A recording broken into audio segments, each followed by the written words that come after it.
I'll sit here and get fired up again.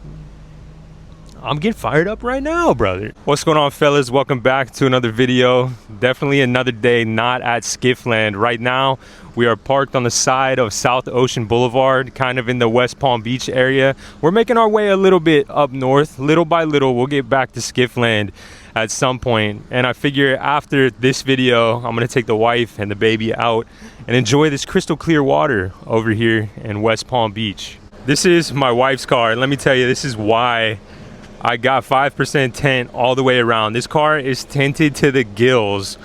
My wife and my baby changing in there right now, changing diapers, putting bikinis on, whatever. You can't see a lick in this vehicle. And it's in the middle of the day.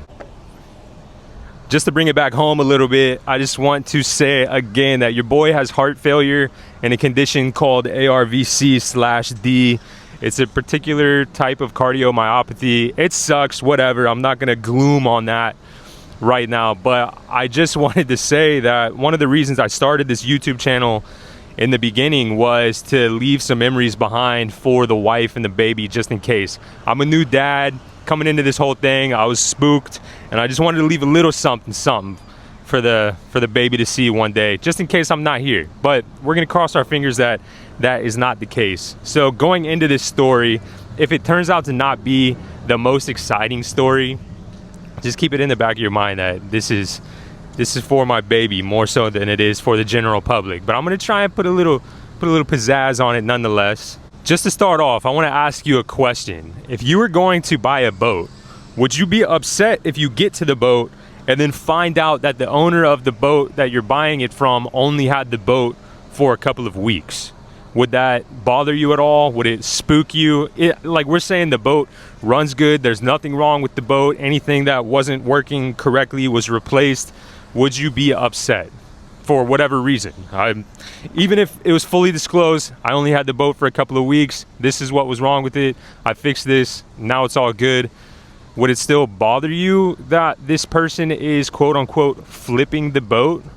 Homie in the last video said that I need to put my microphone on my hat instead of holding it because it looked silly. So here you go. Microphone is on the hat, yada yada.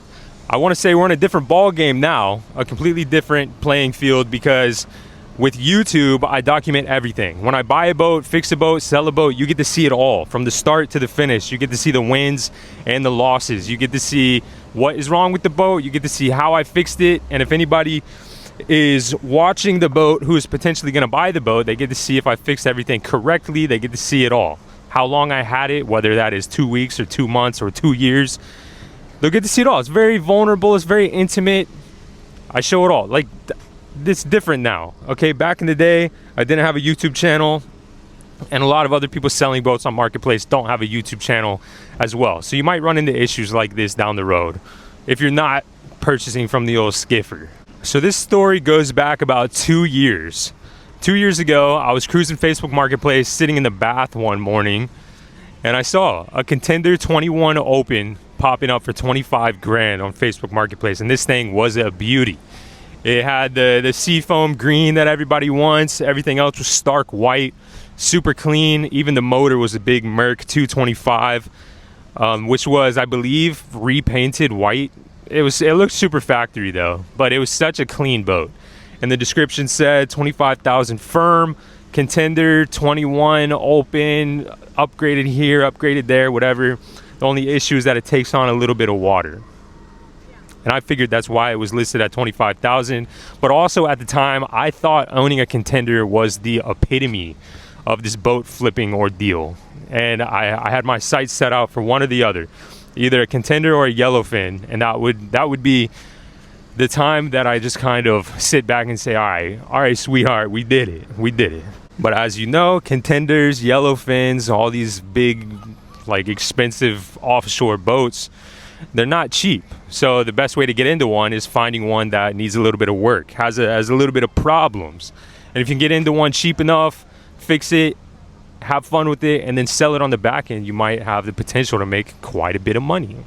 But keep in mind, I knew going into this that this boat was taking on water. He also said he didn't know where or why it was taking on water, so it was an as is, where is type of sale. We live in Jacksonville, and this boat was down in Melbourne, about 2.5 hours away.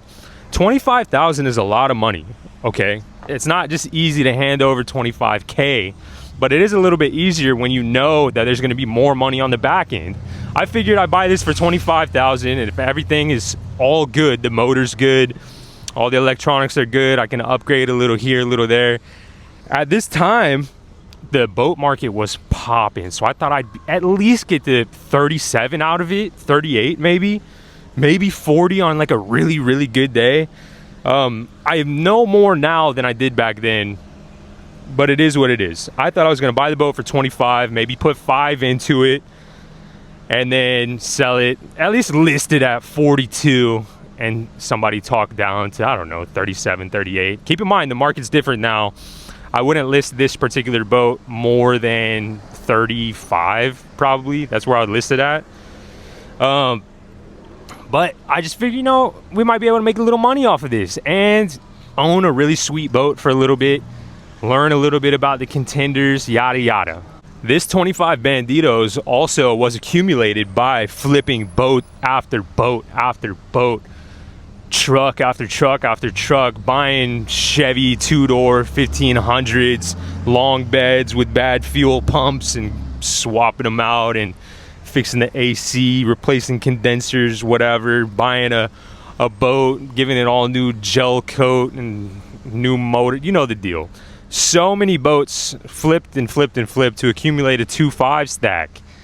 So it's not super easy to just hand it over, but like I said, when there's a light at the end of the tunnel like this, it makes it a little bit easier. So I message the guy and I say, what time can I come grab it? It'd probably take me about 2.5 hours. You let me know I have cash in hand. Brother responded saying, I just want to let you know I can't take a penny less than 25,000. I have hundreds of messages already for this boat, so I can't just give it away. And me thinking it was just a dealio of a lifetime, I was like, all right. I usually don't entertain stuff like that, but in this particular situation, I was like, all right, you know, makes sense to me. It's a good deal. So I'll go get the 25 and I'll meet you in a couple of hours. He said that was fine. We locked it in and I told the old lady, you know, pack a bag. We're gonna go get a hotel down in Melbourne and go buy a boat. We cruised down to Melbourne, like I said, about 2.5 hours, and show up at this guy's house, and immediately he was rushing through everything, almost like he wanted us out of there really bad. He also was saying he needed 25,000 for a very, very, very specific reason. He didn't want to tell us the reason, but he said he needed it for a very specific reason, and that is why, quote unquote, he's selling the boat for such a good deal, because he needs this money right now to get out of a bind. And he's rushing around showing us the boat. He turns the motor on, it ran great. He's showing me around the boat. Again, he keeps saying it's taking on a little bit of water, but I don't know where it's taking on water. Me, in my mind, I'm thinking, you know, I could probably just grab a bottle of 52 and cruise around, find a little pinhole here, find a little valve here around the drain plug, whatever. If it's taking on water, you know, bring it home, put the garden hose in it, fill it up and see where it's leaking out. And then just hit it with a 52 and then go from there. If I got to replace something, replace some through holes. We've been here before, we'll figure it out. But he said he didn't know where the water was coming in. There was a big brand new CV next to it, like almost like a 40-foot CV next to it. And he said, yeah, you know, I'm not really worried about this boat because we just got this big CV. So I'm just ready to sell this one. Like I said, I need money. Rushing us around. From the time we got there to the time we were leaving with the Contender, I want to say it was maybe 18 minutes total, which is usually fine with me. I like to do quick business. When I send you a message that says I have cash, what's the address, I'm down to buy it. I don't play a lot of games. I show up, we do the deal, and I'm out of there. But this time in particular, I did take note, at least, that he was being really pushy. I don't really remember the nitty-gritties, but me and my wife both agreed this morning when we were talking about it that he was just trying to get us out of there as fast as possible. He didn't even count the 25 Banditos. He helped me hook it up, and he was ready for me to go. Let's just say that. I don't know how to explain it. He was just ready for us to get out of there, which later into the story, you'll definitely know why he wanted us to get out of there. So me and the old lady leave the neighborhood with our new to us Contender 21 open, and this thing was beautiful. The trailer was sweet, the boat was sweet, there wasn't a nick on the gel coat, the motor was sweet, the interior was sweet, the lean post was sweet. Everything about it, the T-top almost looked brand new. It was so sick. We left the neighborhood and we cruised over to a Chick-fil-A. We got some dinner and then we went out into the parking lot and just kind of hopped in the boat, looked around, checked out the features, and just had a proud moment in our Contender. You know, starting off, the first boat that I had was a 13-foot Ginu. And then the second one was a Rogue Skiff that I needed to put a new floor in, and I didn't know anything about any of this stuff. This was years and years and years ago. So to kind of go from that to now sitting in just a sweet Contender, hooked up to this sweet truck that we had at the time, it was just a really proud moment that we'll probably never forget. Even though this story gets a little bit crazy, we'll never forget that moment. It's just crazy. But before that, I think the nicest boat that I had was maybe a 2002 C Pro with a Yamaha 2-stroke on the back, and this was just next level for us. I definitely take pride in being the one down to take big risks. You know, no risk, no reward. And still to this day, this particular story kind of paved the way for my family financially. So even though things go a little south, I'm still proud of the experience and everything that taking a big risk like this gave me. So anywho, we have a nice dinner at Chick-fil-A. We leave Chick-fil-A and we start cruising back home to Jacksonville. We skipped the hotel because we were so excited to get home and get this thing on the water. My wife also was driving. She used to be the daily truck driver whenever we'd have to go out of town and tow something because your boy had what would you call it, revoked license for 5 years of my life.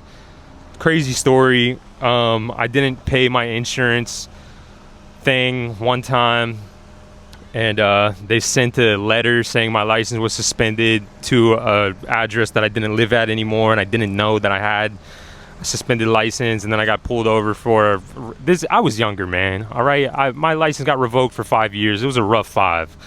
But shout out the wife for keeping it G through that whole thing. Yeah, she was the tow truck driver for a long time, and this particular night, she drove this 21 Contender through the night.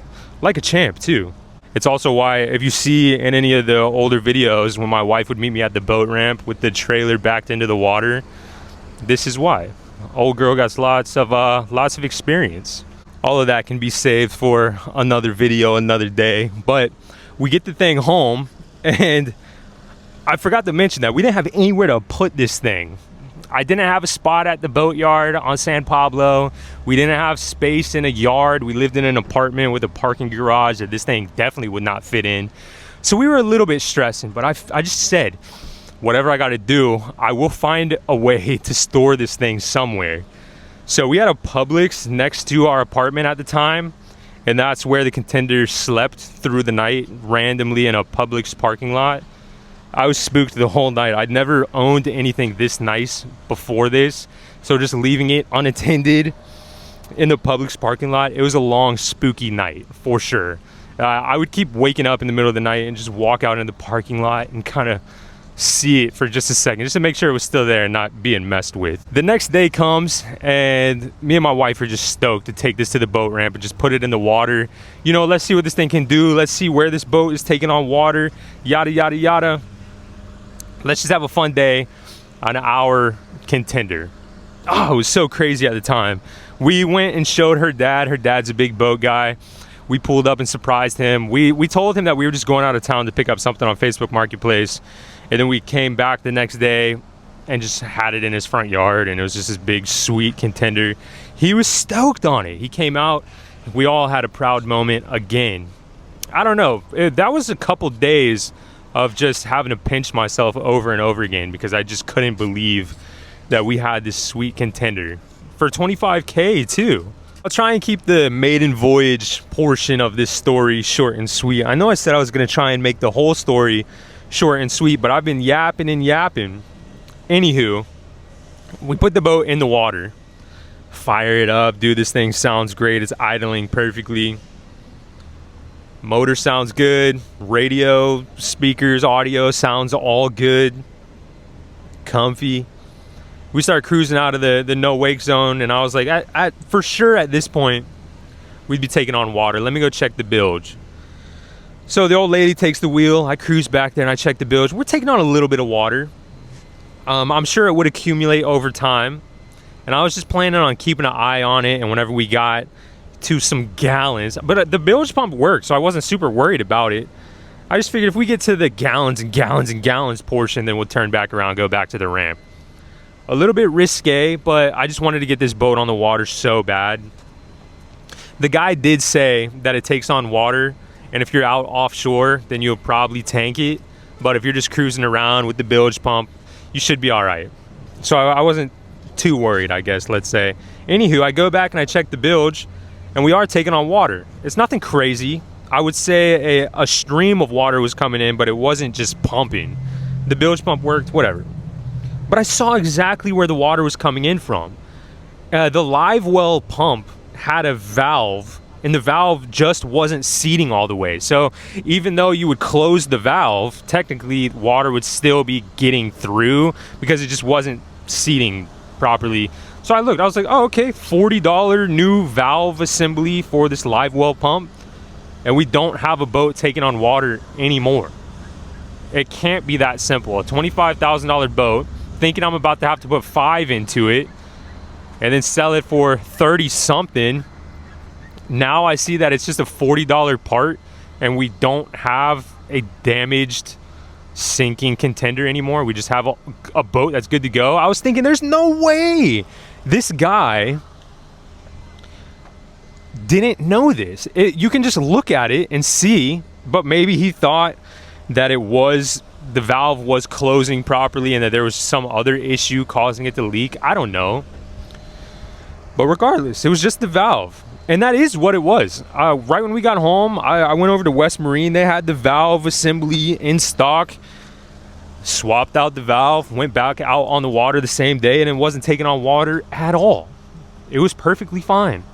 The boat ran perfectly fine. It was all good. The motor was great. Popped the cowling off, did compression testing. I did a little service, new plugs, new oil.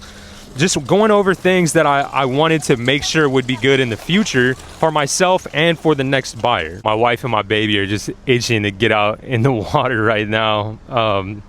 So we're gonna try and wrap this up so I can enjoy some family time with the girls. This water is something else as well. I don't know if you can see it, but it's just so pretty. I might go over there, film a little som in the water towards the end of this. We'll see what happens. My left arm is getting yoked from holding up this camera this whole time. I'm getting a little shoulder workout. My right shoulder is just gonna be skimp the rest of the day, but my left shoulder is gonna be all buff. Anywho, this was November time, so I knew the prices were going to be a little less than if we were in springtime, summertime, whatever. But regardless, I still thought I was going to get a lot of money for the boat. So we enjoy it through the winter. Actually, we got some nice offshore trips, some good trips with the homies out there. Got some big old donkeys on this particular boat. Had a good time on the boat for, let's say, a month and a half, maybe, not even. This was particularly a warmer winter.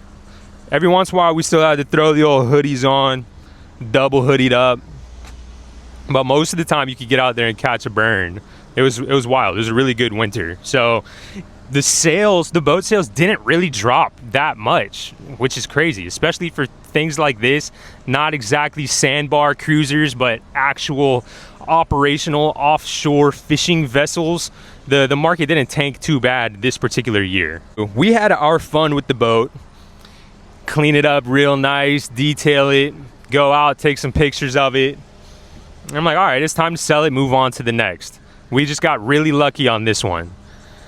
And so I do that. I take pictures of it. I post it on Facebook Marketplace. I post it on a couple of boat pages, whatever. The usual. And I got a different response than I usually do. You know, even still to this day, I'll buy a boat, fix a boat, relist the boat, go to sell it, and I don't get a response like I did with this particular contender. This contender was cursed, brother. I relist the boat. I think not even anything crazy, probably 37,000. which made sense because I was looking at the comps in the area, even a little bit more down south, and the cheapest 21 open that I could find at the time was 40,000. It was a sweet boat, dude. I don't know. But the reaction that I got immediately, boom, was message. I had 4 or 5 messages immediately that said, how long have you had this boat? And I had the description. I said, bought this boat, a couple of months ago, put some time and elbow grease into it, fished it, had a good time. So nobody was reading the description. But regardless, these people were asking me, how long have you had this boat? And I'll message them back and I would say, a couple months, whatever. And I don't know if that wasn't the appropriate response, but they would respond and be like, you're a liar. You're a liar. Dude, you're garbage. You're just like these trash like flippers, whatever. We know you just bought this boat like a month and a half ago.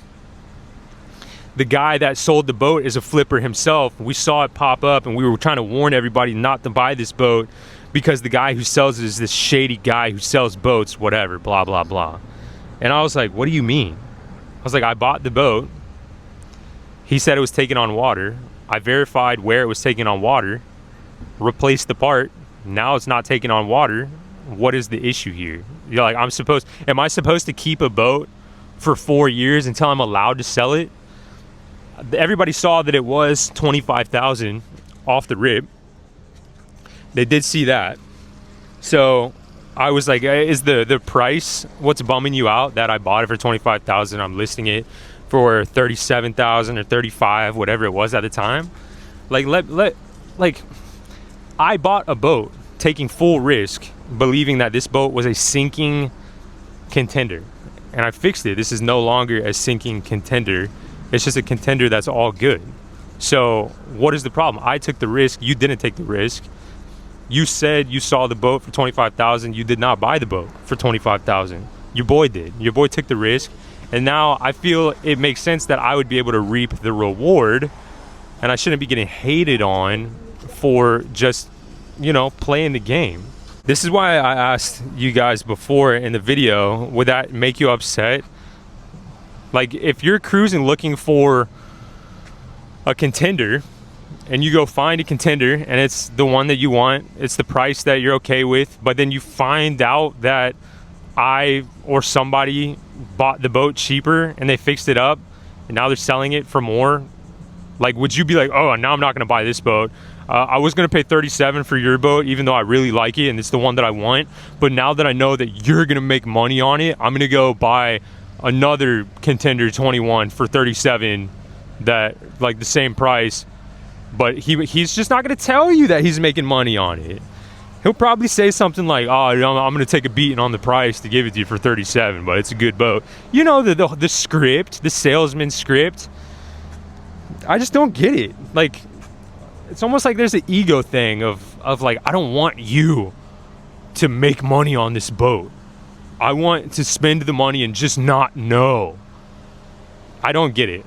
But regardless, the next 2 days after that, I was getting death threats. This was the only time in my entire life thus far that I have received actual death threats. And I'm not exaggerating. I don't know why this happened. I don't know why everybody took this so seriously. I don't know if I priced it too high at the time and it just bothered everybody on every Facebook boat page in the area. But I was getting death threats sent to me via Facebook Messenger saying that if I don't delete this post, if I sell this boat for that much money, they're going to find me and they're going to delete me.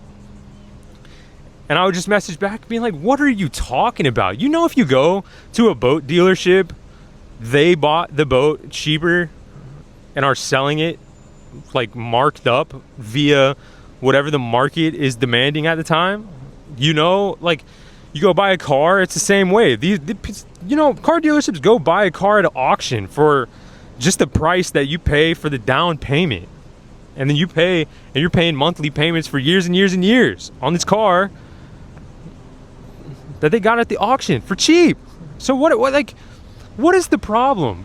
But people were so angry. I started to get shunned from boat pages in the area. I had to make a new Facebook with a new name just to get back into these groups. and try and explain myself like, hey, I bought a boat that was sinking, allegedly, and I fixed it. Regardless, this is why he was trying to shoo me out of there, because I don't know if he was scared that I was going to find out that he was some notorious flipper or whatever, but I don't even care. I don't even care. I would associate him as being the middleman.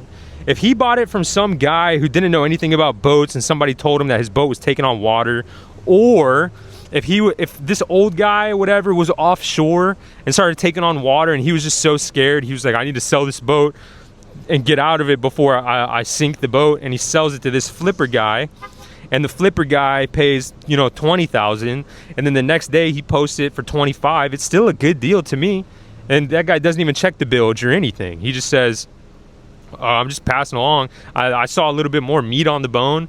I go and I buy this boat for 20, relist for 25. You're gonna buy it, fix the problem, and sell it for 35. You know, that's just how the game goes. I don't mind helping out the middleman. He could have told me that. He could have said, I just bought this boat the other day for 20,000. I have no idea what is going on with the boat. All I know is that it was taking on a lot of water offshore and it got really dangerous, and the guy just wants to sell it before he sunk it. So it's like you're buying a boat that could potentially sink or have problems. I don't know. I don't know much about it. And I still would have been like, all right, I might change my negotiation a little bit. Might try and get down off that 25K. But regardless, I'm not going to be like, oh, dude, how much did you pay for it? 20? I'm going to pay 20 for it.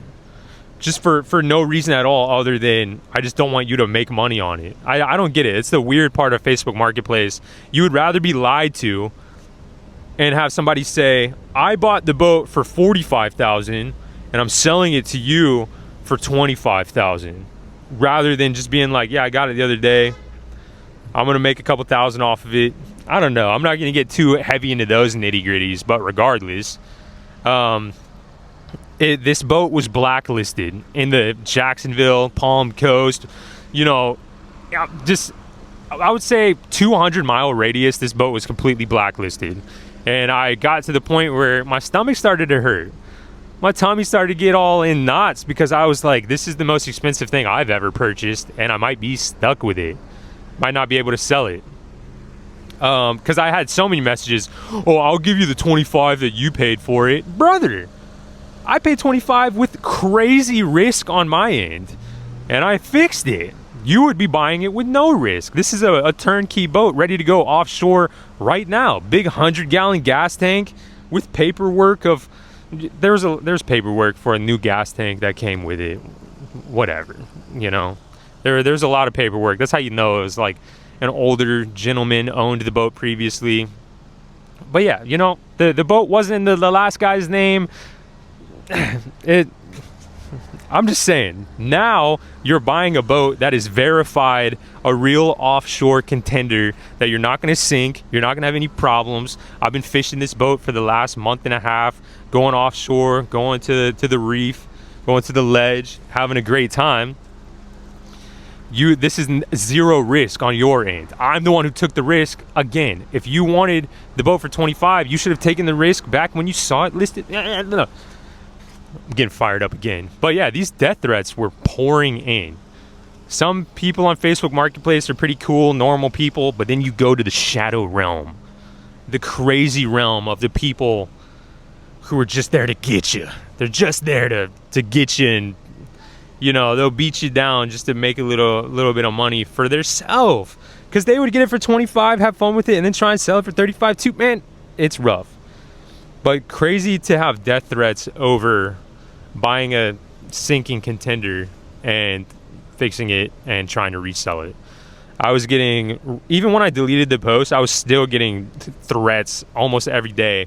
People just messaging me being like, I don't see it listed anymore. Did you sell it? Because if you sold it, you know it's coming. And I'd be like, dude, no, I didn't sell it. I just deleted it. But yeah, people sending me pictures of their firearms that they were going to use on me if I posted the boat in one of these Facebook pages again, even though everything on my end was completely transparent. There was no secrecy. There was nothing.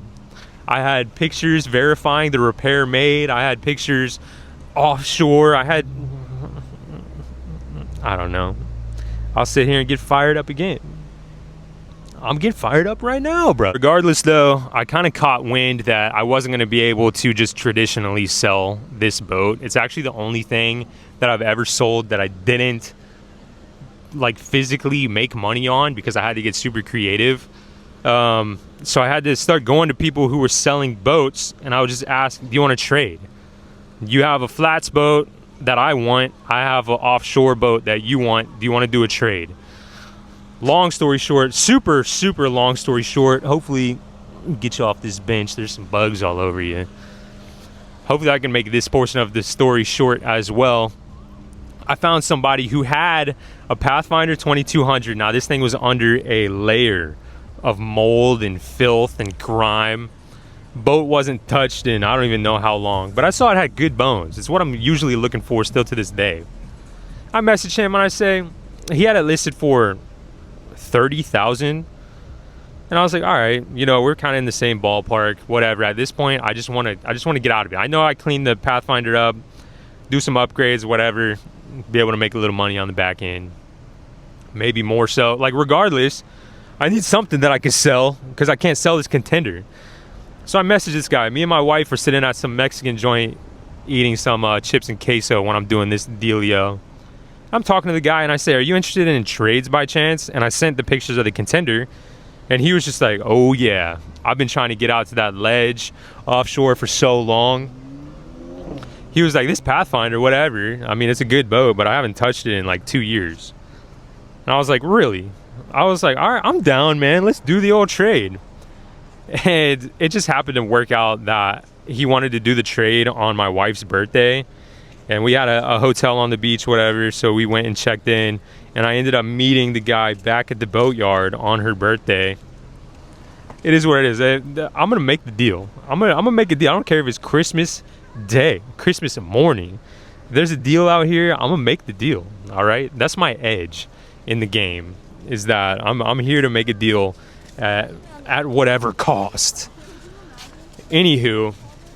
We meet up at the boatyard, and I was kind of surprised because my boat was way nicer than his boat. He didn't even want to hit it with a pressure washer or anything before he showed up. It was a wild experience, because I was like, all right, I mean, you're leaving a lot of meat on the bone on my end.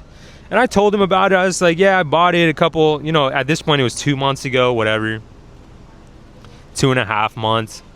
And it was taking on water through this right here. I showed it to him. I said I replaced it, 5,200 all around, everything, whatever. It doesn't take on water at all anymore. Fires up, runs great, has a new gas tank, 100 gallons. I've been taking this thing offshore almost every third day. And it's just a fun boat. You're going to enjoy the boat. His boat, I didn't even want to turn it on yet because it's been sitting for 2 years. I figure I might as well do a service before I even turn it on. So, I don't know. I feel like in the moment, he kind of got a sweet end of the deal. Because if you don't care about the Facebook marketplace politics or whatever, you would understand that this is a sweet boat at a sweet price. And I don't know. It's just hard to find the old Contender with all the work already done to it, already repowered, already a new gas tank, already gone through the electronics. The boat was sweet. He was getting a really good deal. Little did I know, I was getting a very, very good deal. He took the Contender out of there. I parked the Pathfinder in our spot, and it was my wife's birthday, so I didn't even worry about it for a couple of days. And I come back a couple of days later, and I hit it with the pressure washer immediately, and this boat started to shine. Things that I thought were going to be permanent stains were definitely not permanent stains. It's shining like, brother, mirror finishes. Even the mildew stains on the lean post I thought were going to be an issue. They were not an issue at all. They just cleaned right up with that mildew remover. Starbright mildew remover, I believe, worked like a charm. And it had a tower. Like, I was like, you know, for sure the tower is not going to work. I'm going to have to get new controls up there probably, or this or that, whatever. Every single thing on this boat worked. The trolling motor up front worked great. Spot lock, great. All the batteries were still good. I literally only had to clean up this boat. That was it. The tower, the controls up on the tower were great. Everything was hydraulic steering, the controls. Oh man, it was just, this boat was a dream. Still to this day, it's me and my wife's favorite boat that we've ever had. Just cruising around. I'd be up on the tower, she'd be down on the front deck just tanning all day. I'd be cruising around, hopping offshore, inshore. This boat was sweet. And long story short, this was one of the easiest boats I've ever sold as well. Ended up selling it for $40,000. Make that story as short as possible as well. That's what I'm saying though, don't give up. I got into a really rough situation thinking I was never gonna make $1 off of this Contender. But then, somehow, some way, via Facebook Marketplace creativity, I found a way to make it happen. This took a long time, let me say. Trying to find somebody who was down to trade boats actually did take a long time. But right when I found this guy's post and he responded and said, yeah, I'm down for the trade, I knew that there was a light at the end of the tunnel that I was just gonna start sprinting towards. So not only did we get to have just the most fun time we've probably ever had on a boat with this Pathfinder 22V, but we also got to make a little money on the back end. It took a little bit to get there, but I feel like we even made more money off of the Pathfinder than we would have made off of the Contender, because the market started to change a little bit super fast. From the end of that year to the beginning of the next year, the market changed drastically. So I was thinking I was probably gonna end up getting maybe 33 to 35 for the Contender. And then just from, like I said, a little elbow grease, a little shine on this Pathfinder, we ended up getting 40 out of it, 40 big ones. And like I said, the risk that we took at the beginning ended up rewarding us bigger at the end. And like I said, it paved the way for me and my family still to this day. Because we took that 40, we rolled it into the next set of boats, the next set of work trucks, flipped those, flipped that, flipped this, kept flipping and flipping and flipping. And now we're hanging out in West Palm Beach, having a good time, just living life with our baby. You can't beat it, man. A lot of hard work has gone into this. Let me preface that. There was nothing handed to the kid. There was nothing handed to me and my wife. There was so much work that went into this.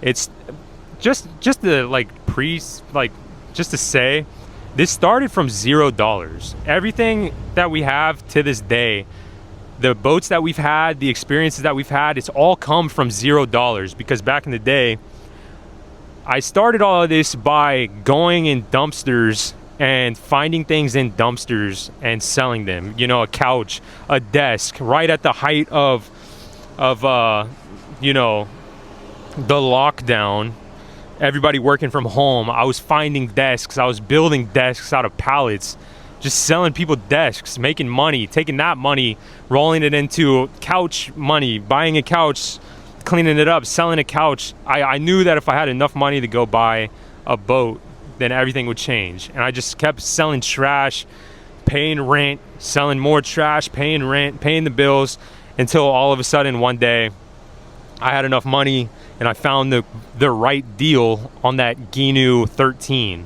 that just started this all. Bought the GNU, probably did a bunch of weird stuff to the GNU thinking I was doing the right thing, probably the wrong thing. But I still made a sweet fishing vessel towards the end of it.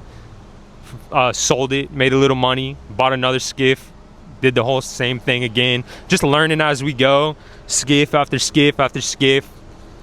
Work trucks, selling anything of value, man.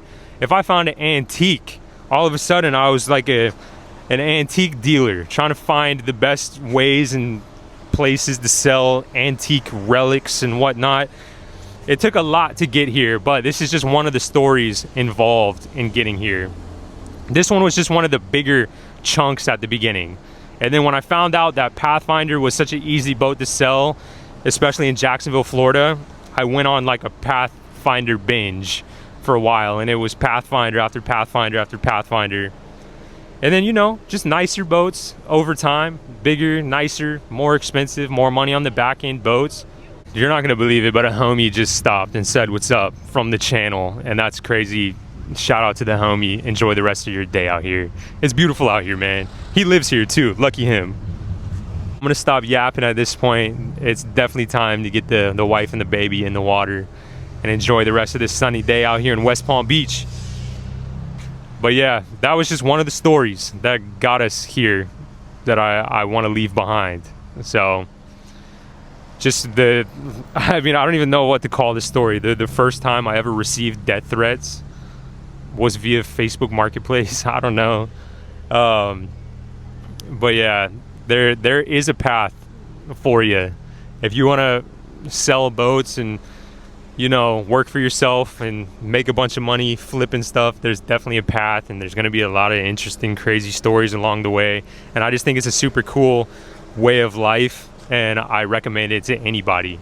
You know, if you can just, you know, get through the craziness, the crazy stories, and the potential crazy times on Facebook Marketplace, it all ends up being worthwhile in the end. Whenever you can just kind of sit and look at the old lady and say, we kind of made it, kind of. You know, even if all else fails and this whole thing crashes, we still had some of the craziest times of our life through this business in the past couple of years. So cheers to that. Cheers to just a wild story and making it through, getting to the other side. Life is crazy. I'm sure it's going to continue to be crazy, and I'm here for it all. I'm buckled up and ready. But yeah, I'm going to leave you there. I'm going to go hop in this water and hang out with the family. Enjoy the rest of our trip down south. Hopefully you guys are having a good weekend. It's a beautiful Saturday today. Soak it in, man. Soak it in, because things could get weird super fast. I love you guys. I'll see you in the next one. Peace.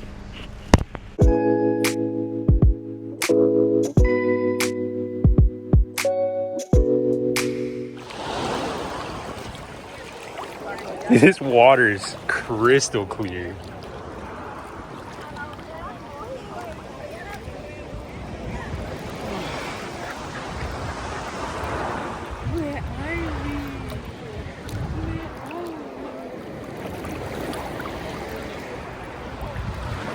Where are we? Wowzers.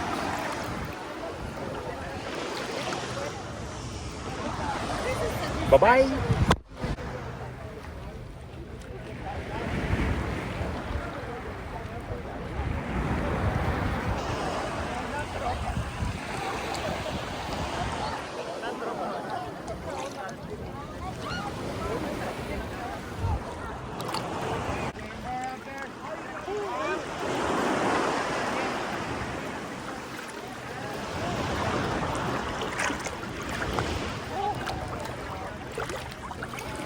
Water's great. Are you filming? We're not thinking about the bull sharks right now. We're just living.